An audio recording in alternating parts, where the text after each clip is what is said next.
First of all, I'd like to clarify a point. Earlier on tonight, you made a statement involving incarnation, involving a comparison of Christianity with Hinduism. Well, to clarify a point, we do not believe that the purpose of Jesus Christ coming down in the form of man was for the simple reason of understanding man's problems, but instead to take on the sin of the world. And because of that, there is no real parallel between an incarnation of comparing Hinduism faith with the faith of Christianity. And second, the point that I'd really like to address, your entire issue tonight, is that it seemed to me that it was more not necessarily who is Christ and what is his purpose, but it was more like an attack upon men, Christian men, your men. I mean, I appreciate Muhammad and I appreciate all the great prophets, but it's God that is above all of us. And, you know, we really have no right to compare ourselves on the same standpoint, and so to bring in man versus man is really irrelevant when it comes to God and Christianity and the Muslim faith. And so I'd like to know not necessarily what you believe on the attack of a Jimmy Swaggart or a Pat Robertson or your own people, but instead I'd like to know where is it you stand on Jesus Christ in comparison to God and your Muslim faith, in the comparison between faiths, not men. I thought I made it abundantly clear with regards to what we accept Jesus to be. I said, and I repeat, that Jesus Christ, we believe, was one of the mightiest messengers of God. I said, we believe in his miraculous birth, which many modern day Christians don't believe today. We believe in his many miracles, including those of giving life to the dead by God's permission, and of healing those born blind and the lepers by God's permission. Then I said, there is a parting of the ways, and that is, you say that he's God, we say he's not God. You say he's God incarnate, we say God does not incarnate.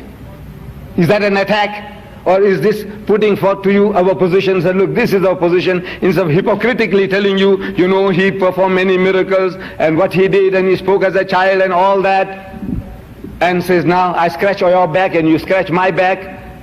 Was that what I was trying to do? I said, look, we accept all these things, we are going together, here is the parting of the ways. We say he's not God and he's not God incarnate, because God does not incarnate. And he's not the begotten Son of God, because begetting is an animal act. It belongs to the lower animal functions of sex, and we are not to attribute such a quality to God. Now this is the Muslim stand. If that goes against your grain, against your belief, now you have every right to ask, Mr. Deedat, you see Jesus is God. So what makes him God is that he had no father. So every person must have a father. So I have to agree, yes. So Jesus must also have a father. So if you can't show a father, who is his father? I said, no, he has no father. He said, no, his father is God. What have you to say now? So he is the begotten Son of God. He's God's only Son. Talk like that. So what have you to say? We believe in the Holy Trinity. Father, Son and Holy Ghost. You know, this is what our book says now. Do you accept the Trinity? Talk like that. The first questioner, he did a beautiful job. He said, look now, we believe about Christ. Resurrection. So I said, look, if there's no death, there's no resurrection.